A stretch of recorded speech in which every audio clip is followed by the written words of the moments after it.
வணக்கம். நம்ம வந்து இன்னைக்கு இந்த ஷ்யூரிட்டிய பத்தி பார்ப்போம். ஓகேங்களா? இந்த அட்வொகேட்ஸ் சாரி இந்த வீடியோ வந்து யாருக்காக போடுறேன் அப்படின்னா, எனக்கு பின்னாடி வர்ற அட்வொகேட்ஸ், எனக்கு பின்னாடி வந்தவங்களுக்காக நான் போடுறேன். சீனியர்ஸுக்குலாம் நான் இத போடல. சீனியர்ஸ் என்னுடைய வீடியோவ நீங்க பார்க்க வேண்டாம். ஓகேவா? அ ஏன்னா உங்களுக்கு எல்லாமே தெரியும். ஓகேவா? எனக்கு பின்னாடி வந்தவங்க ஏன்னா எனக்கும் ஒன்றும் தெரியாது. ஓகேவா? அப்படி இருக்கும்போது வந்து நான் கத்துக்கிட்டத நான் அடுத்தவங்களுக்கு சொல்லிக் குடுக்கணும்னு நெனைக்கிறேன். அதனால புதுசா வராங்க பார்த்தீங்களா, அவங்களுக்காக போடுற வீடியோ இது. சரிங்களா? ஸோ அதனால வந்து லேர்னர்ஸு, பிகினர்ஸு அவங்க மட்டும் இத பார்த்தா போதும். ரொம்ப சிம்பிளான விஷயம். ஷ்யூரிட்டிய பத்தி சொல்றேன். வேற ஒண்ணும் கிடையாது. ஷ்யூரிட்டிய பத்தி தான் நம்ம இன்னைக்கு பார்க்கணும். ஓகேங்களா? இந்த ஷ்யூரிட்டி போடுறது தெரிஞ்சுக்கிட்டா நம்ம வந்து ஒரு நாளைக்கு ரூ. 1000 சம்பாதிக்கலாம். அதாவது மேஜிஸ்ட்ரேட் கோர்ட்ல சொல்றேன். இப்போ நீங்க சைதாப்பேட்டை கோர்ட்டு, எக்மோர்லலாம் பார்த்தீங்கன்னா, நெறைய நெறைய பேர் ஷ்யூரிட்டி போடுவாங்க. கரெக்ட்டுங்களா? அதன் மூலமா அவங்களுக்கு ஒரு ரூ. 1000 வரும். கரெக்ட்டுங்களா? ஒரு நாளைக்கு. அதுதான் இப்ப என்னோட நோக்கம் என்ன அப்டின்னா வந்து, ஒவ்வொரு அட்வொகேட்டும் ஒரு நாளைக்கு மினிமம் ரூ. 1000 வச்சு சம்பாதிச்சு வீட்டுக்கு கொண்டு போகணும். அதுதான் என்னுடைய நோக்கம், அப்ஜெக்டிவ். அதுக்காக தான் இந்த வீடியோவ போடுறேன். ஓகேங்களா? ஸோ நம்ம மேஜிஸ்ட்ரேட் கோர்ட்ல நம்ம ஷ்யூரிட்டி போடுவோம். என்ன மேட்டர் அப்படின்னா வந்து இப்போ ஷ்யூரிட்டி எல்லாத்துக்குமே போடுவாங்க. இப்போ செக் பவுன்ஸ் கேஸுக்கும் வாரண்ட் போட்டாங்க அப்படின்னாலே வந்து அரெஸ்ட் வாரண்ட் போட்டாங்கனாலே வந்து பார்த்தீங்கன்னா, அவங்கள கொண்டு வந்து ஆஜர்படுத்துவாங்க இல்லையா? அவங்களே வந்து சரண்டர் ஆவாங்க. அப்போ வந்து ஷ்யூரிட்டி குடுக்கணும். கரெக்ட்டுங்களா இல்லையா? அந்த ஷ்யூரிட்டிய பத்தி தான் பார்க்க போறோம். மேட்டர் வந்து என்ன அப்படின்னா, இப்போ ஒரு பையன் வந்து ஒரு தப்பு பண்ணிடுறான். சரிங்களா? ஒருத்தர போட்டு அடிச்சிடுறான். குடி போதையில அடிச்சிடுறான் வைங்களேன். குடி போதையில அடிச்சிடுறாங்க அப்படின்னா உடனே என்ன ஆகுது? போலீஸ் அவன் மேல எஃப்ஐஆர் போட்டுர்றாங்க. சரிங்களா? அதாவது குடிச்சிட்டு சண்டை போடுறான், இன்னொருத்தர் கூட சண்டை போட்டான் அப்படின்னா வந்து அந்த 75 கேஸ்ன்னு சொல்லுவாங்க பார்த்தீங்களா? Chennai city police act. அதுலேயும் 75 கேஸ் போட்டு அவனுக்கு ஒரு ரூ. 1500 ஃபைனை போட்டு விட்டுறலாம். இல்லைப்பா அவன் வந்து கொஞ்சம் ஹர்ட் பண்ணிட்டான், ஹர்ட்டுன்னா அந்த கிரீவஸ் ஹர்ட்டு, சிம்பிள் ஹர்ட்லாம் பண்ணிட்டான் அப்படின்னா அவன் மேலே எஃப்ஐஆரும் போடுவாங்க. அதுபோல் வந்து இந்த 294B ஐபிசி கெட்ட வார்த்தை பேசினா, ஓகேங்களா? 321 ஐபிசி இந்த வாலண்டரிலி காசிங் ஹர்ட்டு, ஓகேங்களா? அப்புறம் இந்த 506 கிரிமினல் இன்டிமிடேஷன் இதெல்லாம் அந்த ஒரு 3 செக்ஷனை மட்டும் போட்டுட்டு அவன் மேலே எஃப்ஐஆர் போடுவாங்க. சரிங்களா? எஃப்ஐஆர் போட்டு அவனை என்ன பண்ணுவாங்க? அரெஸ்ட் பண்ணி ஸ்டேஷனில் உட்கார வைப்பாங்க. ஏன்னா மேஜிஸ்ட்ரேட் கிட்ட ப்ரொடியூஸ் பண்ணணும். அன்றைக்கின்னு பார்த்து சனிக்கிழமையாக இருக்கலாம், இல்லை ஞாயிற்றுக்கிழமையாக இருக்கலாம். ஓகேங்களா? செகண்ட் சாட்டர்டே கவர்மெண்ட் ஹாலிடேவாக இருக்கலாம். அப்போ வந்து என்ன ஆகும்? அவன் தப்பு பண்ணிட்டான். தப்பு பண்ணிட்டான்றதுக்கு ஆதாரம் இருக்குது. ஸோ எஃப்ஐஆர் போட்டுடுறாங்க. எஃப்ஐஆர் போட்ட உடனே மேஜிஸ்ட்ரேட் கிட்ட ஆஜர்படுத்தணும். அப்போ வந்து எஃப்ஐஆர்லாம் பக்காவாக போட்டு மேஜிஸ்ட்ரேட் ஆஜர்படுத்தும் போது மேஜிஸ்ட்ரேட் என்ன பண்ணுவாங்க? சொந்த ஜாமீனில் விட்டுருவாங்க. சொந்த பெயிலில் விட்டுருவாங்க. இவன் என்ன பண்ணுவான்? அதுக்கு மண்டே வந்து அதாவது சனிக்கிழமை இப்படி பண்ணுறாங்கன்னா, சனி, ஞாயிறு மண்டே அன்றைக்கி கோர்ட் ஓப்பன் ஆகும்போது இவன் ஷ்யூரிட்டி கொடுக்கணும். இதுதான் மேட்ரு. அந்த ஷ்யூரிட்டி எப்படி கொடுக்கறது? அதுதான் இப்போ நான் சொல்கிறேன். கரெக்டுங்களா? இது லெங்க்தியான வீடியோ. அதனால் உங்களுக்கு தெரியும், இவர் ரொம்ப லெங்க்தியாக பேசுவார்ப்பா அப்படின்னா தயவு செஞ்சு என் வீடியோவை பார்க்காதீங்க. எனக்கு எந்த அவசியமும் கிடையாது. கரெக்டுங்களா? இந்த வீடியோவால் எனக்கு எந்த காசும் வரப்போகிறதில்ல, கேஸும் வரப்போகிறதில்ல. சரிங்களா? என்கிட்ட யாரும் கேஸ் கொடுக்காதீங்கன்னு தான் நான் கேட்டுக்கிறேன். என்கிட்ட வந்து கேஸு கொடுங்கன்னு நான் உங்ககிட்ட யார்கிட்டையும் கேட்கவே இல்லைங்க. என்ன சொல்கிறது, பொதுமக்களே என்கிட்ட வராதீங்கன்னு நான் சொல்கிறேன். ஏற்கனவே என்னுடைய சீனியர் கொடுத்த 125 கேஸ் என்கிட்ட இருக்குது. அதை நான் முடிச்சு கொடுத்தாலே போதுமானது எனக்கு. கரெக்டுங்களா இல்லையா? பொதுமக்களே என்கிட்ட கேஸ் கொடுக்காதீங்க. நான் சொல்கிறது இதுதான். என்கிட்ட யாரும் வராதீங்கன்னு நான் சொல்லிட்டேன். சரிங்களா? எல்லாரையும் வான்னு நான் கூப்பிடலை. என் சீனியர் கொடுத்த கேஸே எனக்கு அடுத்த 5 வருஷத்துக்கு தாங்கும். கரெக்டுங்களா? அதனால் நான் என் சீனியருக்கு உழைச்சி கொடுத்தாலே எனக்கு போதுமானது. அதுலேயே எனக்கு வருமானம் வருது. அதனால் வந்து எக்ஸ்ட்ராவாக கேஸ் எடுத்து சம்பாதிக்கணுன்ற விருப்பம் எனக்கு இல்லை. உண்மையிலேயே சொல்கிறேன். சொல்லிக் கொடுக்கணுன்ற விருப்பம் மட்டும்தான் இருக்குது. சொல்லிக் கொடுத்தா போதும் 4 பேருக்கு. அவங்க அதன் மூலமாக பொழைச்சிட்டு போட்டோம். கடவுள் எனக்கு நல்ல வருமானத்தை கொடுத்துருக்கிறாரு. என்னை நல்லபடியாக தான் வாழ வைக்கிறாரு. அதனால் வந்து பறந்து பணம் சம்பாதிக்கணுன்ற எண்ணம் எனக்கு இல்லை. கரெக்டுங்களா? ஸோ இதுதான் மேட்ரு. இப்போது ஷ்யூரிட்டி அப்படின்னா என்ன அப்படின்னா, ஐயா அவன் பணம் கட்டலைன்னா நாங்கள் பணம் கட்டுவோம் ஐயா, இதுதான் ஷ்யூரிட்டி, வேறு ஒன்றும் கிடையாது. ஓகேவா? இப்போ நம்ம பேங்க்கில் போய் கடன் வாங்குகிறோம். பேங்க்கில் கடன் வாங்கும்போது கேரண்டார்னு சொல்லுவாங்க பார்த்தீங்களா? அவன் பணம் கட்டலைன்னா உன்னை தான்ப்பா பிடிப்பேன். அவன் இஎம்ஐ கட்டலைன்னா நீ தான் கட்டணும். அந்த மாதிரி வந்து அவன் வந்து பார்த்திங்கன்னா ஒரு தப்பு பண்ணியிருக்கிறான். அவன் மேலே வந்து எஃப்ஐஆர் போட்டாச்சு. அவனை வந்து இப்போ நாங்கள் வந்து அரெஸ்ட் பண்ணியாச்சு. மேஜிஸ்ட்ரேட்டை கொண்டு போயிட்டு என்ன பண்ணுவோம்? ஆஜர்படுத்த போகிறோம். கரெக்டுங்களா? போலீஸ்காரங்களே சொல்லுவாங்க, சின்ன சின்ன செக்ஷன் தான் சார் போட்டிருக்கோம், 294B தான் போட்டிருக்கோம், 321 ஐபிசி தான் சார் போட்டிருக்கோம். கரெக்டுங்களா? 506 தான் சார் போட்டிருக்கிறோம். சின்ன சின்ன செக்ஷன் தான் சார், பெயிலபிள் செக்ஷன் தான் சார். கரெக்டுங்களா? ஸோ அதனால் வந்து ஜட்ஜே வந்து சொந்த ஜாமீனில் விடுறதுக்கு வாய்ப்பு இருக்குங்க சார், நீங்கள் போய் ட்ரை பண்ணுங்கள் சார்னு சொல்லிட்டு போலீஸ்காரங்களே சொல்லுவாங்க. கரெக்டுங்களா இல்லையா? ஸோ இப்போ அந்த மாதிரி தான் வந்து பார்த்தீங்கன்னா ஒருத்தர் தப்பு பண்ணுறாரு. குடிச்சிட்டு குடி போதையில் இன்னொருத்தர் அடிக்கிறாரு. அப்போ போலீஸ்காரங்க பிடிச்சிட்டாங்க, எஃப்ஐஆர் போட்டாங்க. ஜட்ஜ் முன்னாடி ஆஜர்படுத்தியாச்சு. ஜட்ஜும் வந்து சொந்த ஜாமீனில் விட்டாச்சு. இவன் உடனே என்ன பண்ணோம், திங்கக்கிழமை வந்து என்ன பண்ணணும், சனிக்கிழமை சம்பவம் நடக்குதுன்னா திங்கக்கிழமையே கொண்டு வந்து ஷூரிட்டி பெட்டிஷனை போட்டுடணும். கரெக்டுங்களா? ஷூரிட்டிக்கு என்னென்ன தேவை அப்படின்னா வந்து ஃபஸ்ட்டு அதாவது வக்காலத்து முதல்ல தேவை. இப்போ நீங்கள் பெயில் போடுறீங்க வைங்களேன், இப்போ அவனுக்கு நீங்கள் பெயில் போடுறீங்கன்னா அந்த டைமில் நீங்கள் ஒரு வக்காலத்து போடுவீங்க. ஓகேவா? அந்த டைமில் நீங்கள் வக்காலத்து போடுறீங்க அப்படின்னா நீங்கள் ஷூரிட்டி போடும்போது வக்காலத்து போட வேண்டிய அவசியம் இல்லை. ஏன்னா ஏற்கனவே நீங்கள் பெயிலுக்கு வக்காலத்து போட்டாச்சு. சில பேர் என்ன பண்ணுவாங்கன்னா பெயில் எடுக்கிறதுக்கு ஒரு வக்கீலை யூஸ் பண்ணிக்குவாங்க. அதுக்கப்புறம் அந்த வக்கீல் அப்படியே பெயில் எடுத்துகிட்டு போயிடுவார். ஷூரிட்டிக்கு இன்னொரு வக்கீலை வந்து என்கேஜ் பண்ணுவாங்க. அப்போ அந்த ஷூரிட்டிக்கு வர்ற வக்கீல் என்ன பண்ணணும், அவர் ஒரு வக்காலத்து போடணும். இதுதான் மேட்ரு. கரெக்டுங்களா இல்லையா? ஸோ வக்காலத்து உங்களுக்கு ஏற்கனவே எல்லாருக்குமே தெரிஞ்சிருக்கும். முன்னாடிலாம் வந்து அட்வொகேட் வெல்ஃபேர் வந்து பார்த்தீங்கன்னா அட்வொகேட் வெல்ஃபேர் ஸ்டாம்ப் வந்து 30 ரூபா, இப்போது 120 ரூபா. ஓகேவா? முன்னாடி கிளர்க்கு வெல்ஃபேர் வந்து 10 ரூபா, இப்போ வந்து 20 ரூபா. சரிங்களா? ஸோ அதனால் வந்து இதுக்கு முக்கியமான தேவை வந்து பார்த்திங்கன்னா ஒரு வக்காலத்தை வந்து ரெடி பண்ணிக்கணும். அதாவது நான் இப்போ மறுபடியும் சொல்கிறேன், இந்த வீடியோ வந்து புதுசாக வர்ற பிகினர்ஸ் அண்ட் லேர்னிங் அட்வொகேட்ஸுக்கு தான் போடுறேன். சீனியர்ஸுக்கு யாருக்கும் நான் போடலை.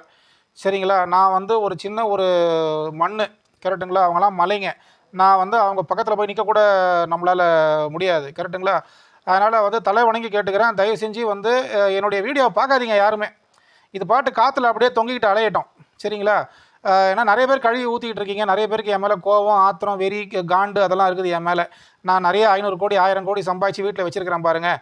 அதாவது இவன் என்னடா சொல்லி கொடுக்குறது, இவனை பெரிய யோக்கிய மாதிரி சொல்லி கொடுக்குறான் பாருன்னு நம்முடைய மக்களே நம்மளை வந்து இது பண்ணுறேன். நிறைய பேருக்கு என் மேலே ஆத்திரம், வெறி எல்லாம் இருக்குது. கரெக்டுங்களா இல்லையா? நான் அதுக்கு ஒன்றும் பண்ணுறதுக்கு இல்லை. எனக்கு தேவை என்னன்னாக்கா, நம்ம கற்றுக்கிறத 4 பேருக்கு சொல்லிக் கொடுக்கணும்னு நினச்சாலும் அதையும் அனுமதிக்க மாட்டாங்க, நம்மளை திட்டுறாங்க. சரிங்களா? சரி, okay, coming to the point. ஏற்கனவே பெயில் நீங்கள் தான் பெயில் எடுத்தீங்கன்னா அப்போ நீங்களே ஷூரிட்டி போட்டுருங்க. பெயில் எடுக்கிறதுக்கு ஒரு வக்கீல், ஷூரிட்டிக்கு ஒரு வக்கீல் அப்படின்னா பெயில் எடுக்கும்போதே அவங்க வக்காலத்து போட்டுருவாங்க. நீங்கள் ஷூரிட்டி போடும்போது ஃப்ரெஷ் வக்காலத்து நீங்கள் போட்டுக்கோங்க. ஓகேங்களா? ஒரு வக்காலத்து, அதில் வந்து அட்வொகேட் வெல்ஃபேர் ஸ்டாம்ப் 120 ரூபாய்க்கு ஒன்று ஒட்டிக்கோங்க. கிளர்க்கு வெல்ஃபேர் வந்து அது ஒரு 20 ரூபா, அது ஒன்று ஒட்டுங்க. 10 ரூபா கோர்ட் ஃபீஸ் ஸ்டாம்ப் ஒன்று ஒட்டிக்கோங்க. ஓகேங்களா? பிஃபோர் மீ கையெழுத்து வாங்கிக்கோங்க. அதுக்கப்புறம் வந்து பார்த்திங்கன்னா பார்ட்டிக்கிட்ட சைன் வாங்கிடுங்க. அந்த அக்யூஸ்டு யாரோ அக்யூஸ்டு சைன் வாங்கணும். நம்ம ஆஃபீஸ் வந்து நம்ம ஆர்எஸ் லா அசோசியேட்ஸ், எஸ்ஆர் லா அசோசியேட்ஸ்னால் அங்கே 4-5 அட்வொகேட்ஸ் இருப்பாங்க. எல்லாருடைய அட்வொகேட்டுடைய கையெழுத்தையும் வாங்கி, ஓகேங்க, நம்ம ஆஃபீஸுடைய சீலு அதெல்லாம் அடிச்சுட்டு பின்னாடி டாக்கெட்டை ஃபில்அப் பண்ணி தரணும். வக்காலத்து ஃப்ரண்ட் பேஜை மட்டும் ஃபில்அப் பண்ண வேண்டியது. பின்னாடி பார்த்தா ஒன்றும் இருக்காது, அப்படியே க்ளீனாக இருக்கும். அப்புறம் பெஞ்ச் கிளர்க்குக்கிட்டையும் எஃப்ஐஆர் கிளர்க்குக்கிட்டையும் திட்டு வாங்குறது. கரெக்டுங்களா இல்லையா? அந்த மாதிரிலாம் இல்லாமல் பின்னாடி டாக்கெட்டை ஃபில்அப் பண்ணுங்கள். சரிங்களா? இது வந்து வக்காலத்தோட முடியுது. நம்ம வந்து இந்த கிரிமினல் கேஸை எடுக்கும் பொழுது நம்ம என்ன பண்ணோம், அட்வொகேட் ஐடி கார்டு ஜெராக்ஸை வச்சு தான் ஆகணும். நம்மளுடைய அட்வொகேட் ஐடி கார்டு ஜெராக்ஸை ஒன்று வச்சுடுங்க. சரிங்களா? அதுக்கப்புறம் இந்த ஷூரிட்டி அஃபிடவிட் அப்படின்னு சொல்லிட்டு ஒவ்வொரு கோர்ட் வாசல்லையுமே விற்பாங்க. அந்த ஷூரிட்டி அஃபிடவிட்டை வாங்கிக்கோங்க. கரெக்டுங்களா இல்லையா? இப்போ வந்து பார்த்திங்கன்னா அந்த அக்யூஸ்டை வந்து நம்ம ஷூரிட்டி போடும்போது முதல்ல சரண்டர் பெட்டிஷன் போடணும். சரண்டர் காட்டணும் ஜட்ஜுக்கிட்ட வந்து. அதாவது என்னன்னாக்கா, ஐயா இவர் வந்து சரண் அடைகிறாரு அப்படின்னு சொல்லிட்டு, அதுக்கு தான் அந்த சரண்டர் பெட்டிஷனு. ஓகேங்களா? சரண்டர் பெட்டிஷன் அதாவது எல்லாமே வெளியே கோர்ட்டுக்கு வெளியே விற்கும். ஓகேங்களா? அதை வாங்கிக்கோங்க. இல்லைனா உங்கள் கம்ப்யூட்டரில் நீங்கள் வந்து அதை டைப் பண்ணி ரெடியாக வச்சுக்கோங்க. தேவை ஏற்படும் போது அதை பிரிண்ட் எடுத்துக்கலாம். கரெக்டுங்களா? சரண்டர் பெட்டிஷன்றது மெயின். சரண்டர் பெட்டிஷன் வெளியே விற்கும். அதை வாங்கிட்டு என்ன பண்ணுங்கள், காஸ்ட் டைட்டில்லாம் ஃபில்அப் பண்ணிவிடுங்க. காஸ்ட் டைட்டில் ஃபில்அப் பண்ணிட்டு ரைட் ஹேண்ட் சைடு டாப்பில் அந்த அக்யூஸ்டுடைய ஃபோட்டோவை நீங்கள் ஒட்டி ஆகணும். கரெக்டுங்களா? காஸ்ட் டைட்டில் என்னது, அந்த அக்யூஸ்டு வெர்சஸ் அந்த போலீஸ் ஸ்டேஷன். ஓகேங்களா? காஸ்ட் டைட்டில் போட்டுக்கோங்க. நான் எது சொல்லிக் கொடுத்தாலும் உடனே உங்களுக்கு அது புரியாது. ஓகேங்களா? நான் சொல்லிக் கொடுக்குறத உங்கள் மைண்டில் ஏற்றிக்கங்க. பேப்பர் பேனா எடுத்து நோட் பண்ணி வச்சுக்கோங்க. நாளைக்கு அதை நீங்கள் ப்ராக்டிக்கலாக அது செய்யும் பொழுது தான் உங்களுக்கு அது மண்டையில் ஏறும். கரெக்டுங்களா? நான் கொடுக்குறது வெறும் ஜஸ்ட் இன்புட் தான், வேறு ஒன்றும் கிடையாது. கரெக்டுங்களா? சரண்டர் பெட்டிஷனில் என்ன போடணும் அப்படின்னா வந்து பார்த்திங்கன்னா, என்னென்ன செக்ஷனுக்கு கீழே என்னென்ன ப்ரொவிஷன் ஆஃப் லா, என்னென்ன ஐபிசி செக்ஷனில் அதை போட்டிருக்காங்க. இந்த 294B, ஓகேங்களா, இந்த 321 ஐபிசி 506 இந்த செக்ஷனை, இந்த ப்ரொவிஷன் ஆஃப் லாவெல்லாம் அந்த சரண்டர் பெட்டிஷனில் எழுதிக்கோங்க. கரெக்டுங்களா? மற்றபடி எல்லாமே அதில் இருக்கும். ஓகேங்களா? ஸோ சரண்டர் பெட்டிஷனில் ரைட் ஹேண்ட் சைடு டாப்பில் அந்த அக்யூஸ்டுடைய ஃபோட்டோவை நீங்கள் ஒட்டி தான் ஆகணும். காஸ்ட் டைட்டில் ஃபில்அப் பண்ணுங்கள். ப்ரொவிஷன் ஆஃப் லாவை ஃபில்அப் பண்ணுங்கள். தேதியை ஒட்டுங்க, தேதியை எழுதுங்க. ஓகேவா? அதில் 20 ரூபா ஸ்டாம்ப், எந்த பெட்டிஷனாக இருந்தாலும் 20 ரூபா ஸ்டாம்பு ஓட்டணும். இதுதான் மேட்ரு. அக்யூஸ்டுடைய ஆதார் கார்டு அதெல்லாம் வாங்கி வச்சுக்கோங்க. அக்யூஸ்டுடைய ஆதார் கார்டை வாங்கி வச்சுக்கங்க. அக்யூஸ்டுடைய 3-4 ஃபோட்டோ எப்போவுமே உங்ககிட்ட இருக்கணும். கரெக்டுங்களா இல்லையா? ஆதார் கார்டு, அக்யூஸ்டுடைய பேங்க் பாஸ்புக்கு, பேன் கார்டு அதெல்லாம் உங்களோட சேஃப்டிக்கு இருக்கணும். ஆதார் கார்டு மட்டுமே போதுமானது. அக்யூஸ்டுடைய ரேஷன் கார்டும் வாங்கி வச்சுக்கோங்க. கரெக்டுங்களா இல்லையா? அதெல்லாம் தேவைப்படும். அக்யூஸ்டுடைய ஆதார் கார்டும் ரேஷன் கார்டும் நம்ம கோர்ட்டில் சப்மிட் பண்ணணும். கரெக்டுங்களா? நெக்ஸ்ட்டு வந்து பார்த்தீங்க அப்படின்னா ஷ்யூரிட்டி மெமோ. கரெக்டுங்களா? அதுவும் அந்த ஷ்யூரிட்டி மெமோவும் அங்கே வெளியே விற்கும். கோர்ட்டுக்கு வாசல்லையே வெளியே விற்கும். அந்த ஷ்யூரிட்டி மெமோவையும் வாங்கிட்டு என்ன பண்ணுங்கள், அதுலேயும் க்ரைம் நம்பர்னாலும் எஃப்ஐஆர்னாலும் ஒன்று தான். சரிங்களா? எஃப்ஐஆர் நம்பர்னாலும் க்ரைம் நம்பர்னாலும் ரெண்டும் ஒன்று தான். க்ரைம் நம்பர்லாம் என்னன்னு நீங்கள் தான் தெரிஞ்சு வச்சுக்கணும். எஃப்ஐஆர் காப்பி உங்கள் கையில் கிடச்சிதுன்னா வெல் அண்ட் குட்டு. அவ்வளோ சீக்கிரம் எஃப்ஐஆர் காப்பியை உங்களால் வாங்க முடியாது ஸ்டேஷன்லேருந்து. கரெக்டுங்களா? காரணம்லாம் உங்களுக்கே தெரியும். சரிங்களா? கஷ்டப்பட்டு தான் எஃப்ஐஆர் வாங்கி ஆகணும். சரிங்களா? இதுதான் மேட்ரு. ஸோ ஷ்யூரிட்டி மெமோவை வாங்கிக்கோங்க. வாங்கிட்டு அதில் க்ரைம் நம்பர்லாம் என்னன்றதை போட்டுடுங்க. காஸ்ட் டைட்டில் ஃபில்அப் பண்ணுங்கள். ஷ்யூரிட்டி மெமோவில் ஜஸ்ட்டு வெறும் தேதியை மட்டும் ஃபில்அப் பண்ண போகிறீங்க. அதில் வந்து ஒரு 20 ரூபா ஸ்டாம்பை ஒட்ட போகிறீங்க. இவ்வளோ தான் விஷயம். சரியா? ராக்கெட் சயின்ஸ்லாம் ஒன்றும் கிடையாது. இதை உட்காந்து சொல்லி கொடுத்தா 5 நிமிஷம் 10 நிமிஷம் போதும். ஓகேவா? கற்றுக்கிறதுக்கு மைண்ட் இருந்தால் அழகாக கற்றுக்கலாம். ஓகேவா? இதை கற்றுக்கிட்டு தான் நான் 1000 ரூபா சம்பாதிக்கணும் அப்படின்னா நல்லா கற்றுக்குவான். அப்பா அம்மா சொத்து சேர்த்து வச்சுருக்கிறாங்க, வட்டி வருது, வாடகை வருது, நான் காரில் போகிறேன், நான் ஜூனியரு அப்படின்னா அவன் வந்து இந்த விஷயத்தில் இன்ட்ரெஸ்ட் காட்ட மாட்டான். கரெக்டாக? யாரெல்லாம் வறுமையில் இருக்கிறானோ அவன்லாம் இந்த வேலையை வந்து இந்த விஷயத்தை ஒழுங்காக கற்றுக்குவான். வேறு ஒன்றும் கிடையாது. முக்கால்வாசி அட்வொகேட்ஸ் வறுமையில் தான் இருக்கிறாங்க. இது எல்லாருக்கும் தெரிஞ்ச விஷயந்தான். அந்த வறுமையிலேருந்து நம்ம பணம் சம்பாதிச்சு மேலே வரணும். அட்லீஸ்ட் ஒரு நாளைக்கு 1000 ரூபா சம்பாதிக்கும், 1000 ரூபாவாச்சும் ஒரு நாளைக்கு சம்பாதிச்சு வீட்டுக்கு கொண்டு போகணும் அப்படின்ற ஒரு நல்ல எண்ணத்தில் தான் அடுத்தவங்க இதை கற்றுக்கணும், அடுத்தவன் பணம் சம்பாதிக்கணுன்ற ஒரு நல்ல எண்ணத்தில் போட்டுக்கிட்டு இருக்கேன். சரியா? அதனால தான் பிட்டு பை பிட்டாக இன்ச்சு பை இன்ச்சாக சொல்லி கொடுத்துட்டு இருக்கேன். இவர் இன்ச்சு பை இன்ச்சாக சொல்லி கொடுக்குறாரு, இது வேலைக்கு ஆகாதுன்றது. அப்புறம் ரொம்ப ஷார்ட் அண்ட் ஸ்வீட்டாக சொன்னால் ரொம்ப ஷார்ட் அண்ட் ஸ்வீட்டாக சொல்கிறீங்க, விலாவாரியாக சொல்ல மாட்டீங்கன்னு வேண்டியது. எப்படி பண்ணாலும் திட்டினா நான் எங்கே தான் போகிறது சொல்லுங்கள்? அதனால் நீங்கள் தயவு செஞ்சு என் வீடியோ பார்க்காதீங்க. கரெக்டாக இல்லையா? உங்களுக்கு யார் பக்காவாக உங்களுக்கு ஷார்ட் அண்ட் ஸ்வீட்டாக சொல்லி கொடுக்குறாங்களோ அங்கே போய் வேலையை கற்றுக்கங்க. கரெக்டுங்களா? ஷ்யூரிட்டி மெமோ பின்னாடி டாக்கெட்டையும் ஃபில்அப் பண்ண ஒன்றுத்தையும் சொல்லிகிட்டு இருக்கேன். எதுக்கு நான் சொல்கிறேன்? எல்லாத்தையும் ஃபில்அப் பண்ண வேண்டியது, பின்னாடி வந்து டாக்கெட்டை ஃபில்அப் பண்ணாமல் அப்படியே கொடுத்துட வேண்டியது. ஜட்ஜு வந்து அதை எடுத்து பார்க்கும்போது பின்னாடி பிளாங்காக இருக்குதா, ரிட்டர்ன் போடுன்றது. நீங்கள் வந்து ஜட்ஜு வந்து உங்களுக்கு சொல்லிக் கொடுக்கறதுக்காக கோர்ட்டில் இல்லை. ஒரு நாளைக்கு 100-200 கேஸ் லிஸ்ட் ஆகிட்டு இருக்கு. அப்போ வந்து ஜட்ஜுக்கு ஏற்கனவே அவங்க ஓவர்லோடாக இருப்பாங்க. கரெக்டுங்களா இல்லையா? வக்காலத்தை திரும்பி பார்த்தா வக்காலத்து பிளாங்காக இருக்கும். ஷ்யூரிட்டி மெமோவை திரும்பி பாரு, பிளாங்காக இருக்கும். அந்த டாக்கெட்டை யார் ஃபில்அப் பண்ணுவா? இது ரிட்டர்ன் போடு அப்படின்வாங்க ஜட்ஜு. அப்போ ரிட்டர்ன் போடுனா மறுபடியும் நாளைக்கு வரணும் நீங்கள். அப்போ அன்றைக்கி வேலையை அன்றைக்கி முடிக்காமல் எதுவும் அறகுறை அம்பட்டம் வேலை செய்யக்கூடாது, நுனிப்புள்ள மேயக்கூடாது. கரெக்டுங்களா? இன்டெப்த்தாக அந்த வேலையை கற்றுக்கணும், இன்டெப்த்தாக அந்த வேலையை செய்யணும். ஒரு டாக்குமெண்ட்டை இது பண்ணுறோன்னா, ரெடி பண்ணுறோன்னா நம்ம தான் அந்த டாக்குமெண்ட்டுடைய ஆத்தர். அதில் வந்து அறகுறையாக வந்து ஃபில்அப் பண்ணிட்டு கடைசியில் ரிட்டர்ன் ஆச்சுன்னா சீனியரும் திட்டுவார். நம்ம கிளைண்ட் என்ன பண்ணுவான்? என்னையா வக்கீல், நீ ஒழுங்காக இது கூட ஃபில்அப் பண்ண தெரியாத நீ இருக்கிற, எல்லாம் அறகுறையாக ஃபில்அப் பண்ணுற, இதுக்காக நான் மறுபடியும் வரணுமான்னுவான் அக்யூஸ்டு. அவன் ஏற்கனவே அக்யூஸ்டு, அவன் வந்து நம்மளை காரி திப்பிட்டு போகக்கூடாது. இதில் என்ன அர்த்தம்னா, இல்லை சார் நான் எப்போவுமே அறகுறை அம்பட்டம் வேலை தான் பார்ப்பேன் அப்படின்னா பார்த்துக்க. இப்போ 10 வருஷம் கழிச்சு ஃபீல்ட்லேயே இருக்க மாட்டேன், காணாமல் போயிடுவேன். கரெக்டாக? இதுதான் சொல்ல முடியும், வேறு ஒன்றும் கிடையாது. ஸோ ஷ்யூரிட்டி மெமோவை பின்னாடி டாக்கெட்டை ஃபில்அப் பண்ணி, ஏன்னா இன்றைக்கி நிறையா அப்படி தான் ஜட்ஜு கோவம் வந்துச்சுன்னா டக்குன்னு ரிட்டர்ன் போடுன்றவார்.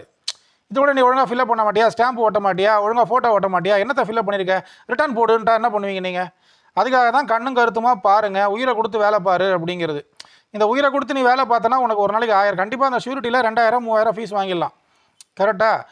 அதை விட நான் பண்ண மாட்டேன் சார், நான் நுனிப்புள்ள தான் மேய் வேணால் மேய்ஞ்சிட்டு போ, கடைசியில் உனக்கு சோறே கிடைக்காம போகும் ஒரு நாள். இதை நான் சாபம் விடலை, நான் பார்க்குறேன் நிறைய பேரை. கரெக்டாக இல்லையா? இங்கே வர்றதில் பாதி பேர் அப்படி தான் இருக்கிறான்.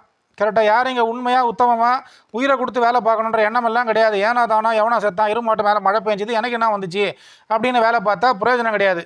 கரெக்டாக 5 வருஷத்தில் காணாமல் போயிடுவேன்.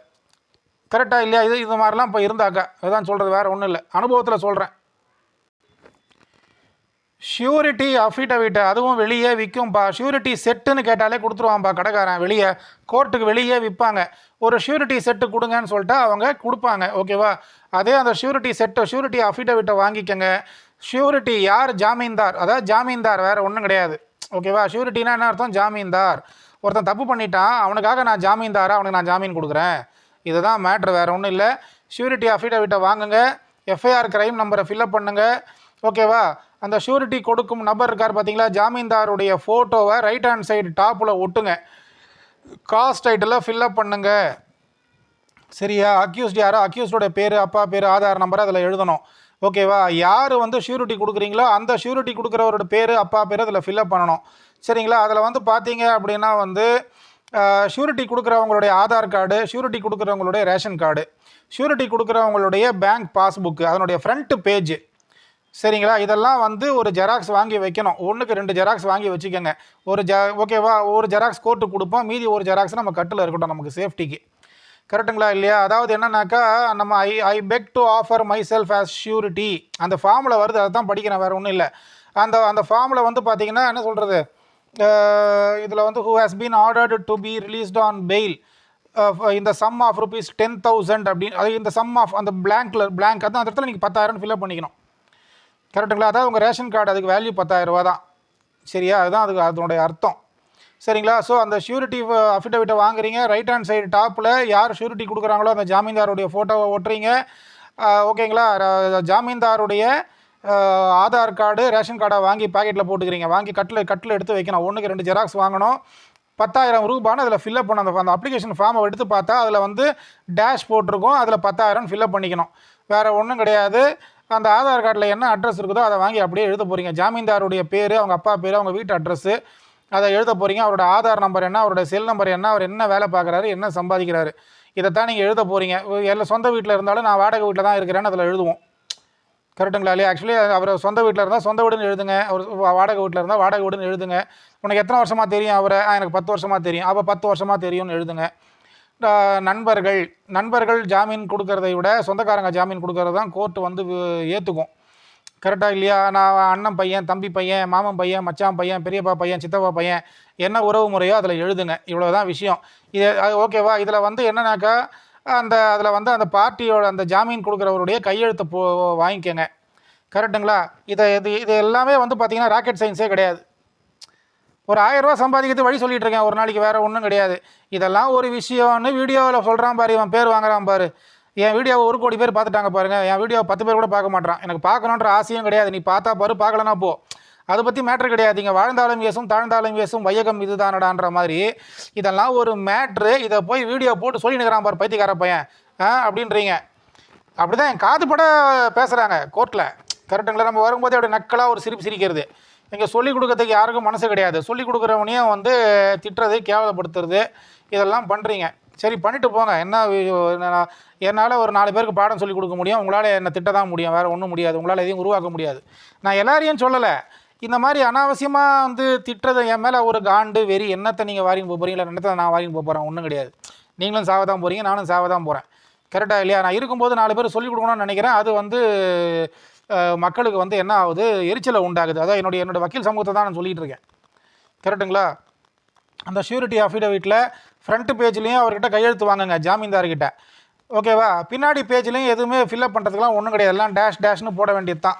ஓகேங்களா? பின்னாடி பேஜ்லேயே வந்து கீழே பாருங்கள், அதில் பாயிண்ட் நம்பர் 5ல் வந்து என்ன சொல்கிறது, I pray that I may be accepted as a surety for the above mentioned accused இந்த சம் ஆஃப் ருபீஸ் 10,000 ஃபில்அப் பண்ணிக்கோங்க. டேட்டு டேட்டு போடுங்க. இதை போட்டுட்டு ஐடென்டிஃபைடு பை அப்படின்னு ஒரு இடத்துல, அதான் பிஃபோர் மீ சைன், வேறு ஒன்றும் கிடையாது. அந்த ஐடென்டிஃபைடு பை அப்படின்ற இடத்துல வந்து ஒரு அட்வொகேட் கிட்ட சைன் வாங்கிக்கோங்க. அவரோட என்ரோல்மெண்ட் நம்பரை வாங்கிக்கோங்க. பிஃபோர் மீல நீங்கள் கையெழுத்து போடுங்க. ஷூரிட்டி அஃபிடவிட்டில் ரைட் ஹேண்ட் சைடு டாப்பில் நீங்கள் எப்படி ஜாமீன்தாருடைய ஒரு ஃபோட்டோவை ஓட்டுறீங்களோ அதே மாதிரி ஷூரிட்டியினுடைய பேக் சைடில் பாருங்கள், ஷூரிட்டி அஃபிடவிட்டினுடைய பேக் சைடில் கீழே கார்னர் டவுனில் அந்த ஜாமீன்தாருடைய இன்னொரு ஃபோட்டோவை ஒட்டிக்கங்க. இன்னொரு ஃபோட்டோவை ஒட்டிக்கிட்டு அவருடைய கையெழுத்தையும் வாங்கிக்கோங்க, அவருடைய கை நாட்டையும் வாங்கிக்கோங்க. கோர்ட்லேயே வந்து ரப்பர் ஸ்டாம்ப் அது இது இருக்கும், அந்த இங்கு பேட் இருக்கும். அந்த இங்கு பேடை வாங்கி அவரோட கை ரேகையை அதில் ஒட்டி விடுங்க. முடிஞ்சு போச்சு மேட்ரு. சரிங்களா? அதுக்கப்புறம் யார் ஜாமீன் கொடுக்குறாரோ அந்த ஜாமீன்தாருடைய ஆதார் கார்டை வாங்கிக்கோங்க. ஓகேங்களா? அதுக்கப்புறம் அவரோட ரேஷன் கார்டை வாங்கிக்கோங்க. அவருடைய பேங்க் பாஸ்புக்கு ஃப்ரண்ட் பேஜை வாங்கிக்கோங்க. வாங்கி இதெல்லாம் நம்ம கோர்ட்டில் சப்மிட் பண்ணணும். கரெக்டுங்களா? ஸோ அப்போ ஷூரிட்டி கொடுக்கறது மொத்தம் 2 பேர் கொடுக்கணும் சார் ஷூரிட்டியை. சரிங்களா? ஒரு ஆளுக்கு 2 பேர் ஜாமீன்தாராக இருக்கணும். ஸோ அந்த அவங்களே அந்த அக்யூஸ்டே என்ன பண்ணுவான்னா 2 பேர் அவனே கூட்டிகிட்டு வருவான். அந்த 2 பேருடைய Aadhaar card, bank passbook, ration card அதை வாங்கி வச்சுக்கணும். நீங்கள் ஜெராக்ஸை வாங்கிக்கோங்க. கரெக்டுங்களா? ஒரிஜினலாக ஜட்ஜுடைய கண்ணில் காட்ட போகிறோம். இவ்வளோ தான் விஷயம். சரிங்களா? 2வது ஆளுக்கும் அதே மாதிரி ஷூரிட்டி அஃபிடவிட்டை ஃபில்அப் பண்ணுங்கள். 2வது ஆளுடைய ஃபோட்டோவும் அந்த ஷூரிட்டி அஃபிடவிட்டில் ஃப்ரண்ட் அண்ட் பேக்கில் ஒட்டி விட்ருங்க. கரெக்டுங்களா? இவ்வளவு தான் மேட்டர். இவ்வளவு தான் மேட்டர். இது இந்த ஷூரிட்டின்றது ஒன்றும் இல்லை, it is nothing but A procedure. கரெக்டுங்களா? இந்த ப்ரொசீஜரை கோர்ட்டு ஃபாலோ பண்ணுது. இந்த ப்ரொசீஜர் என்னன்றதை நீங்கள் தெரிஞ்சு வச்சுக்கோங்க. இதை தெரிஞ்சுக்கிட்டால் நீங்கள் ஒரு நாளைக்கு 1000 ரூபா சம்பாதிக்கலாம். கரெக்டுங்களா இல்லையா?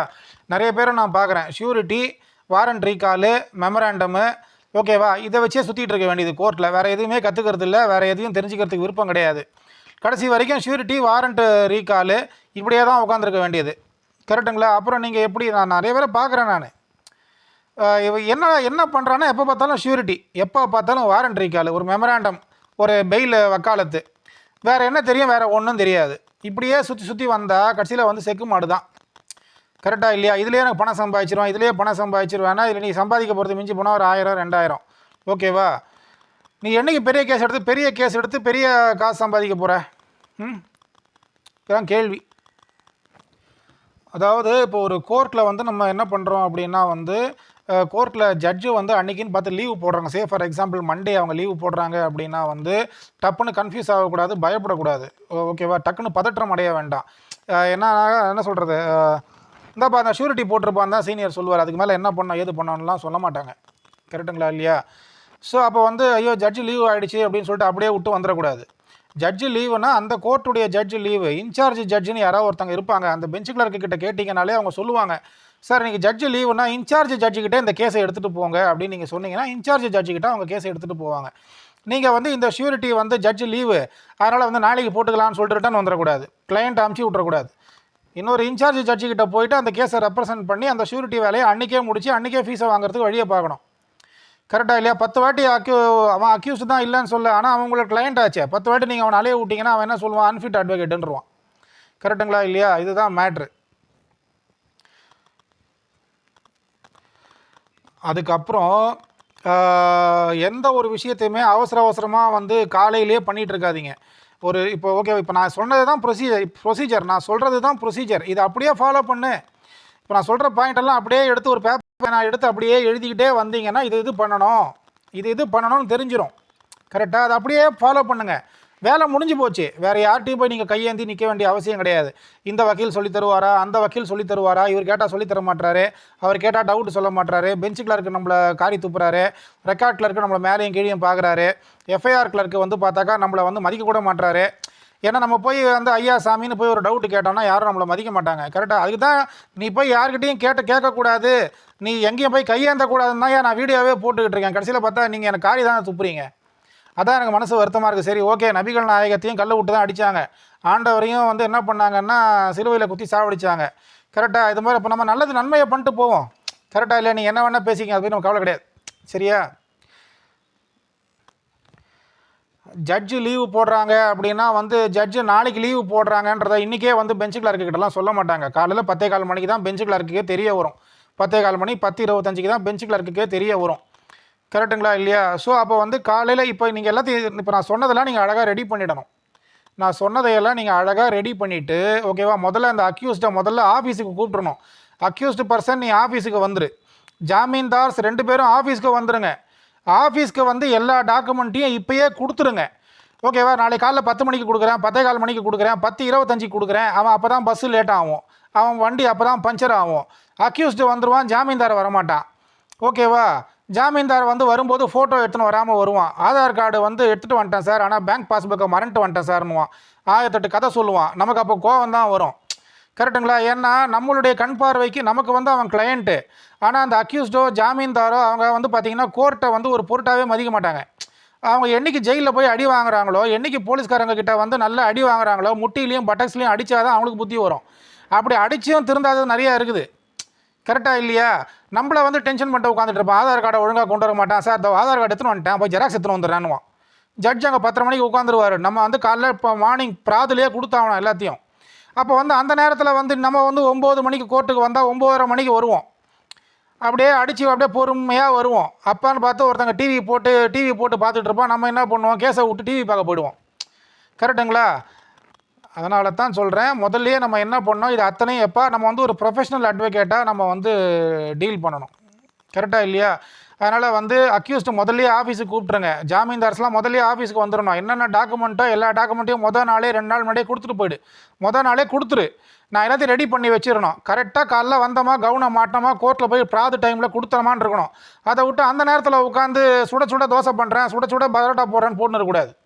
அது நமக்கு டென்ஷனை உண்டாக்கும். கரெக்டுங்களா இல்லையா? ஒவ்வொரு வக்கீலுக்கும் ஆஃபீஸ் முக்கியம். ஒவ்வொரு வக்கீலும் ஒரு ஆஃபீஸ் போடணுன்ற ஒரு எண்ணத்தோடு வேலை செய்யணும். கரெக்டுங்களா? ஆனால் இப்போ வந்து ஆஃபீஸ் போடணுன்ற எல்லாம் ஆஃபீஸ் போட்டால் 2 லட்சம் 3 லட்சம் ஆகும். நம்ம எப்படி ஆஃபீஸ் போடுறது? நம்ம கோர்ட்லேயே வச்சு எல்லாம் வேலை பார்த்துக்குவோம். ஃபஸ்ட்டு ஆஃபீஸ் போடணுன்ற எண்ணமாச்சும் வரணுமா இல்லையா? கரெக்டாக இல்லையா? கோர்ட்டில் வந்து அப்போ தான் வந்து அங்கே அப்போ தான் போய் ஓடி போய் ஸ்டாம்ப் வாங்கினு வர்றது. 20 ரூபா ஸ்டாம்ப் வாங்கினுவா, 10 ரூபா ஸ்டாம்ப் வாங்கினுவா. அப்போ தான் அட்வொகேட்ஸ் வெல்ஃபேர் ஸ்டாம்ப் காலி ஆகும். அப்போ தான் புரியுதுங்களா? இதெல்லாம் எதுக்கு? இதெல்லாம் ஒரு ப்ரொஃபஷனலிசமே கிடையாது. கரெக்டாக இல்லையா? கரெக்டாக உனக்கு என்னென்ன தேவைன்றது நான் அந்த வீடியோவில் நான் கிளியராக சொல்கிறேன். நான் சொன்னதுக்கப்புறம் அழகாக அது பேப்பரில் நோட் பண்ணி வச்சுட்டு அதையே ஃபாலோ பண்ணனா அழகாக நீ எல்லாத்தையும் டென்ஷன் இல்லாமல் ஃப்ரீயாக முடிச்சுட்டு வரலாம். இல்லைன்னா டென்ஷன் ஆகிட்டு இருக்கணும். கரெக்டாக ஒரு 1000 ரூபா சம்பாதிக்கிறதுக்கு இவ்வளோலாம் கஷ்டப்படணுமான்னு உன் மனசே யோசிக்கும். கரெக்டாக இல்லையா? அதனால் வந்து செய்வனை திருந்த செய். கரெக்டாக இல்லையா? இதுதான் மேட்ரு. இது எல்லாமே ரெடி பண்ணிடணும். அதாவது என்னன்னாக்கா அக்யூஸ்டு 10:30 மணிக்கு கோர்ட்டு 10 மணிக்கு வாடானா அவன் 10:30 மணிக்கு தான் வருவான். ஜாமீன்தார் கரெக்டாக 10:15 மணிக்கெலாம் வந்துடுன்னா அவன் 11:30 மணிக்கு தான் வருவான், 12:30 மணிக்கு வருவான். கரெக்டுங்களா? அப்போ நம்ம அவனுக்கு 4 வைக்கலாம் போல தான் தோணும் நமக்கு. கரெக்டுங்களா? நம்ம அவனை போய் அடிக்க போய் அவன் நம்மளை வெட்டிட்டானா சம்பவம் ஆகி போயிடும். கரெக்டுங்களா இல்லையா? எப்போவுமே அக்யூஸ்டுங்க கிட்டலாம் வந்து ஜாஸ்தி தான் ஃபீஸ் வாங்கணும், கம்மியாலாம் வாங்கக்கூடாது. கரெக்டாக இல்லையா? ஏன் அப்படின்னா அப்போ தான் அவனுக்கு வந்து அந்த குற்றத்தை பற்றி அவனுக்கு ஐயோ நம்ம இவ்வளோ ஃபீஸ் கொடுத்து நம்ம பணம் எல்லாம் போகுதே நம்ம அப்போ தான் அவன் திருந்துவான். இங்கே திருந்தாத கேஸ் நிறையா இருக்குது. கரெக்டாக 1000 ரூபாய்க்கு செய்கிறேன், 500 ரூபாய்க்கு செய்கிறேன்றதெல்லாம் வேலைக்கு ஆகாது. மினிமம் ஒரு வக்கீல் ஒரு வேலை எடுத்தாலே மினிமம் 5000 ரூபா ஃபீஸு. அதை புரிஞ்சிக்கணும். கரெக்டாக இல்லையா? காலம் பூரா அப்படியே உட்காந்துருக்கக்கூடாது, கோர்ட்லேயே வச்சு ஓட்டக்கூடாது வாழ்க்கையை. கரெக்டாக இல்லையா? ஒரு வக்கீல் ஒரு வேலை எடுத்து செய்கிறாருன்னா மினிமம் 5000 ரூபா ஃபீஸு. 5000 ரூபா கம்மி எந்த வேலையும் செய்யக்கூடாது. கரெக்டாக இவ்வளோ வருஷம் பிஎல் படிச்சுட்டு கோர்ட்டில் ஆல் இண்டியா பார் எக்ஸாம் எழுதி பாஸ் பண்ணிவிட்டு 1000 ரூபா கொடுத்து கோர்ட்டை வாங்கிட்டு 2000 ரூபா கொடுத்து கவனம் வாங்கிட்டு 500 ரூபாய்க்கும் 1000 ரூபாய்க்கும் நீ பண்ணுறேன்ற. அப்புறம் 250 ரூபாய்க்கு ஒருத்தன் பண்ணுவான், அப்புறம் 25 ரூபாய்க்கு ஒருத்தன் பண்ணுவான். அப்புறம் நீ எப்படி உன் பசி எப்படி ஆறும்? அதனால் அக்யூஸ்டுங்க ஏன்னா இந்த மாதிரிலாம் அக்யூஸ்டுங்க பண்ணுவாங்க. 10:30 மணிக்கு வரனா 11 மணிக்கு வர்றது, ஜாமீன்தார் 2 மணிக்கு வரான், வரும்போதே ஃபோட்டோ எடுத்துன்னு வரமாட்டான். கரெக்டாக இந்த மாதிரிலாம் நம்மளை வந்து டென்ஷன் பண்ணுவான். அப்புறம் நமக்கு தான் பிபி ஏறும். கரெக்டாக இல்லையா? ஸோ ப்ரொஃபஷ்னலாக வேலை பாருங்கள். டக்குட்டு மொதல் 2 நாள் முன்னாடியே மொதல் நாளே நீ அந்த டாக்குமெண்ட்டெல்லாம் வாங்கி வச்சு எல்லாம் பக்காவாக ஃபோட்டோ கீட்டோ ஒட்டி ஸ்டாம்பு கீம்பு ஒட்டி அவன்கிட்ட கையெழுத்தெல்லாம் வாங்கி கார்னர் ஸ்டிச்சு போட்டு ரெடியாக வைக்கணும். காலைல 10:15 மணிக்கு கோர்ட்டுக்கு வரியா கவனம் மாட்டினேன் டக்குன்னு கொண்டு போய் ப்ராது டைமில் கொடுத்துரு, முடிஞ்சு போச்சு. இந்த ஷூரிட்டி டாக்குமெண்ட் எல்லாத்தையும் நீங்கள் ரெடி பண்ணுறீங்க. ரெடி பண்ணி கொண்டு போயிட்டு கரெக்டாக ப்ராது கூப்பிடுவாங்க. ஒவ்வொரு கோர்ட்லேயும் காலைல மேஜிஸ்ட்ரேட் கோர்ட்டில் காலைல 10:30 மணிக்கு ப்ராது கூப்பிடும்போது ப்ராதுன்னு கூப்பிட்ட உடனே அந்த டாக்குமெண்ட்டை அங்கே ஓஏட்ட கொடுத்துட்டிங்கன்னா ஓஏ பிசி கிட்ட கொடுப்பாரு. பிசினா பெஞ்சு கிளர்க்கு ஜட்ஜு கிட்ட கொடுப்பாங்க. ஜட்ஜுனா மேஜிஸ்ட்ரேட்டு. மேஜிஸ்ட்ரேட்டை வந்து என்ன பண்ணுவார், பச்சைங்களை கையெழுத்து போட்டு அப்படி தூக்கி போடுவார். கரெக்டுங்களா? அது பெஞ்சு கிளர்க்கு அதை அப்படியே கேட்ச் பிடிச்சிக்குவார். பெஞ்சு கிளர்க்கு என்ன பண்ணுவார், அப்படியே கொண்டு போய் எஃப்ஐஆர் கிளர்க்கு கிட்ட கொடுத்துருவார். இதெல்லாம் எஃப்ஐஆர் கிளர்க்கு செய்ய வேண்டிய வேலை. எஃப்ஐஆர் கிளர்க்குன்னா என்ன அர்த்தம்? அந்த கோர்ட்லேயே இந்த மேஜிஸ்ட்ரேட் கோர்ட்லேயே எஃப்ஐஆர் கிளர்க்குன்னு ஒருத்தர் இருப்பார். ஓகேவா? பெஞ்சு கிளர்க்கு வேறு, எஃப்ஐஆர் கிளர்க்குன்றது வேறு. ஓகேவா? காலிங் கூப்பிட்றது பெஞ்சு கிளர்க்கு கூப்பிடுவார். இந்த எஃப்ஐஆர் மேட்டர்லாம் பார்க்குறது இதெல்லாம் அந்த எஃப்ஐஆர் கிளர்க்கு பார்ப்பார். கரெக்டுங்களா? அந்த ஜட்ஜு வந்து அதை கையெழுத்து போட்டு கொடுத்த உடனே அது எஃப்ஐஆர் கிளர்க்கு கிட்ட வந்துடும். எஃப்ஐஆர் கிளர்க்கு அதை அப்போ எல்லாத்தையும் பார்த்து பென்சிலில் டிக் அடிப்பார். ஓகேவா? ஓஏ வந்து என்ன பண்ணுவான், ஒவ்வொரு பேப்பர்லேயும் ஓஏ வந்து சாப்பாக அடிப்பார். கரெக்டாக இல்லையா? அந்த நேரத்தில் வந்து இதை ஃபில்லப் பண்ணல, அதை ஃபில்லப் பண்ணல, இது தப்பு அது தப்புன்னெலாம் எஃப்ஐஆர் கிளர்க்கு குறை சொல்கிற அளவுக்கு வச்சுக்கக்கூடாது. நச்சுன்னு ஃபில்லப் பண்ணோம் எல்லாத்தையுமே. கரெக்டாக இல்லையா? அப்புறம் இப்போ தெரியுதா ஏன் வந்து அவங்க நம்மளை மதிக்க மாட்டாங்கன்னு சொல்லிட்டு? இது கூட உனக்கு தெரியலையே. ஒரு ஸ்பெல்லிங் தப்பாக எழுதுகிற, அப்பா பேர் எழுத மாட்டேங்கிற, ஒரு என்ரோல்மெண்ட் நம்பர் எழுத மாட்டேங்கிற. ஓகேவா? இதுக்கு வந்து நீ எந்த சரண்டர் பெட்டிஷன் வைக்க மாட்டேற, ஷூரிட்டி மெமோ வைக்க மாட்டேங்கிற, வெறும் ஷூரிட்டி அஃபிடவிட்டை மட்டும் கொண்டு வர, நீ எல்லாம் என்ன வக்கீல்னு சொல்லிட்டு அவங்க நம்மளை மதிக்காமல் என்ன பண்ணுவாங்க, ஒருமையில் பேசுவாங்க. இதெல்லாம் இருக்கக்கூடாது. அதுக்காக தான் என்னென்ன பண்ணோம் ஏது பண்ணோன்றதை நான் கிளியராக சொல்லிக்கிட்டு இருக்கேன். கரெக்டாக இல்லையா? கிளிப்பிள்ளைக்கு சொல்கிற மாதிரி சொல்கிறேன். நீங்கள் 1000 ரூபா ஒரு நாளைக்கு சம்பாதிக்கணுன்றதுக்காக சொல்லிகிட்டு இருக்கேன். நான் வறுமையில் செத்தா மாதிரி நீ சாகக்கூடாது, நான் வறுமையில் கஷ்டப்பட்டா மாதிரி நீ கஷ்டப்படக்கூடாது அப்படின்றதுக்காக சொல்லிக்கிட்டு இருக்கேன். ஃபஸ்ட்டு ஒரு 5 வருஷம் 10 பைசா காசு வராதப்பா. ஓகேவா? அதுக்காகத்தான் இதை பண்ணியாச்சும் ஒரு 1000 ரூபா அந்த வக்கீல் வீட்டுக்கு எடுத்துகிட்டு போகணுன்றதுக்காக சொல்கிறேன். கரெக்டாக இல்லையா? என்னை போல் எல்லாரும் வக்கீலுமே 3/4 பேர் வறுமையில் தான் இருக்கிறாங்க, இல்லைன்னா ஏழ்மையில் தான் இருக்கிறாங்க. ஆனால் ஸ்டார்டிங் எடுத்த உடனே வறுமை, அதுக்கப்புறம் ஏழ்மை, அதுக்கப்புறம் தான் வசதி. கரெக்டாக எடுத்த உடனே வசதி வாய்ப்பு வந்துடாது. ஃபஸ்ட்டு வறுமை தான் உனக்கு பிரசாதமாக கிடைக்கும். கரெக்டாக. பிரசாதம்னா கோயிலில் பிரசாதம் கொடுப்பாங்க கையில் சக்கரை பொங்கல்.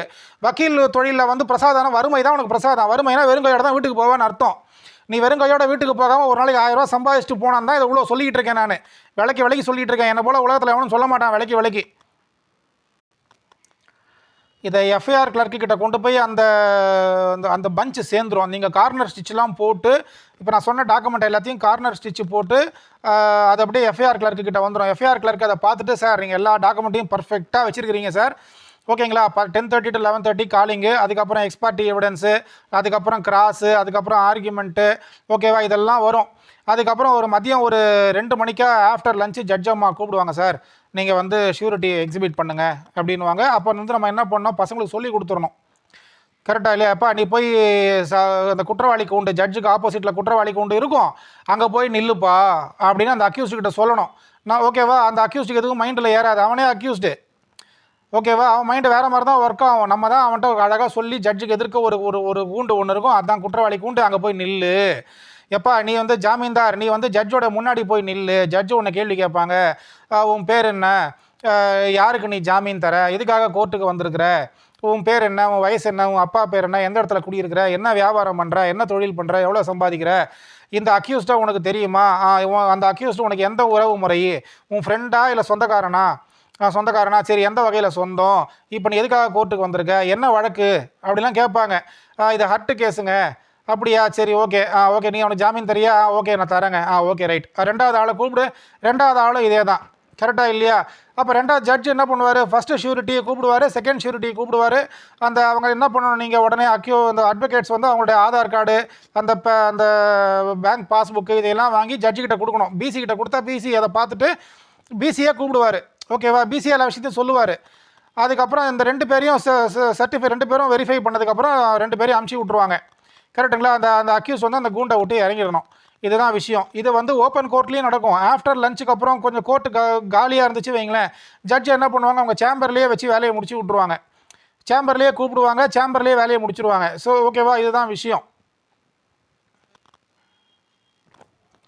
அந்த ஜட்ஜு வந்து எல்லா ரெக்கார்ட்ஸும் வெரிஃபை பண்ணதுக்கப்புறம் உங்களை அந்த எஃப்ஐஆர் கிளர்க்கு கூப்பிடுவார். எஃப்ஐஆர் கிளர்க்கு கூப்பிட்டு என்ன பண்ணுவார், ஒரு பெயில் பாண்டு கொடுப்பாரு, கரெக்டாக. அதாவது bail bond after arrest under a warrant, கரெக்டுங்களா, section 81 of the criminal procedure code, ஓகேவா. அது வந்து ஒரு பேப்பர், ஒரு குட்டி பேப்பராக இருக்கும், கரெக்டுங்களா இல்லையா? இந்த ஷூரிட்டி எல்லாம் ஜட்ஜு வெரிஃபை பண்ணி முடிச்சதுக்கப்புறம் ரெக்கார்ட் கிளர்க், எஃப்ஐஆர் கிளர்க் என்ன பண்ணுவாருன்னா ஒரு பெயில் பாண்டை கொடுப்பாரு. பெயில் பாண்டில் வந்து அந்த பார்ட்டி கையெழுத்து போடணும், யார், அந்த அக்யூஸ்டு கையெழுத்து போடணும். அக்யூஸ்டுக்காக 2 ஷூரிட்டிஸ் ஜாமீன்தார்ஸ் அவங்களும் அதில் கையெழுத்து போடணும். அதில் ஜட்ஜுடைய சீல் அடித்து பச்சை இங்கில் ஜட்ஜும் கையெழுத்து பண்ணுவாங்க, கரெக்டுங்களா இல்லையா? இதுதான் அந்த பெயில் பாண்டு. அதான் என்னது, அந்த bail bond after arrest under a warrant, ஓகேவா, section 81 of the criminal procedure code. அது ஒரு சின்ன பேப்பர் மாதிரி இருக்கும். அந்த பேப்பரை ரெக்கார்டில் எஃப்ஐஆர் கிளர்க்கு கொடுத்ததுக்கப்புறம் இந்த அக்யூஸ்டு ப்ளஸ் அந்த 2 ஜாமீன்தார்ஸ் அதை சைன் பண்ணணும். சைன் பண்ணதுக்கப்புறம் அந்த பெயில் பாண்டை திருப்பணும். பெயில் பாண்டை திருப்பி அதில் வந்து அந்த அக்யூஸ்டுடைய ஃபோட்டோ, அதுக்கப்புறம் அந்த ஷூரிட்டி கொடுக்குறாங்க பார்த்தீங்களா 2 ஜாமீன்தார்ஸ், அவங்களுடைய ஃபோட்டோ, ஆக மொத்தம் 3 பேருடைய ஃபோட்டோவும் அதில் ஒட்டணும். ஒட்டி அந்த 3 பேரும் கையெழுத்து போட்டு கொடுத்துட்டு, கையெழுத்து போட்டு அந்த எஃப்ஐஆர் கிளர்க்கிட்ட கொடுத்துட்டிங்கன்னா வேலை ஓவர், ஓகேங்களா. இதுதான் மேட்ரு. சில பேருக்கு வந்து என்ன சொல்கிறது, அஃபென்ஸ் பெருசாக இருக்கும்பொழுது என்ன பண்ணுவாங்க, 10 போய் கையெழுத்து போடு ஸ்டேஷன்லன்னு சொல்லுவாங்க. இந்த மாதிரி பெயிலபிள் அஃபென்ஸு சின்ன செக்ஷன் வச்சுக்கோங்களேன், இதுக்கெல்லாம் வந்து கையெழுத்துலாம் போட வேண்டிய அவசியம் இல்லை போலீஸ் ஸ்டேஷனில் போயிட்டு, கரெக்டுங்களா இல்லையா? இதுதான் மேட்டர். நான் அடுத்த வீடியோவில் சந்திப்போம். நான் நிறைய பாயிண்ட்ஸ் மைண்டில் இருக்குது, ஆனால் எனக்கு டக்குன்னு எல்லாம் மறந்து போயிடுது, கரெக்டாக எல்லாமே மறக்குது. ஸோ எனக்கு தெரிஞ்சு நான் எல்லாமே கவர் பண்ணிட்டேன்னு நினைக்கிறேன். இந்த நான் சொன்னதை அப்படியே நீங்கள் பண்ணிங்கன்னா அழகாக ஒரு நாளைக்கு 1000 ரூபா சம்பாதிச்சுட்டு போயிடலாம், கரெக்டாக இல்லையா? இதுதான் விஷயம். 1000 ரூபாய் சம்பாதிக்கிறது தான் என்னுடைய இலக்கு. நான் இனிமேல் ஷூரிட்டியை மட்டும்தான் பார்க்க போகிறேன், வாரண்ட் ரீகால் மட்டும்தான் பார்க்க போகிறேன், பெயில் மட்டும்தான் பார்க்க போகிறேன்னா பார்த்துக்க, உனக்கு அதான் உன்னுடைய வட்டம் குறுகியதுன்னு அர்த்தம், கரெக்டாக இல்லையா? நீ வானத்தை டச் பண்ணோன்னு நான் நினைக்கிறேன், ஆனால் நீ என்ன பண்ணுற, எனக்கு பெயில் பாண்டு, எனக்கு வாரண்ட் ரீகாலு, ஷூரிட்டி மெமோ மட்டும் எனக்கு போதும்னா அப்படியே இருந்துக்கப்பா, நான் ஒன்றும் சொல்கிறதுக்கு இல்லை, சரியா? சரி, ஓகே, எல்லாமே சொல்லியாச்சுன்னு நினைக்கிறேன். ஓகே, அடுத்த வீடியோவில் சந்திப்போம். இதில் விட்டதை அடுத்த வீடியோவில் சொல்கிறேன். Okay, thank you, by.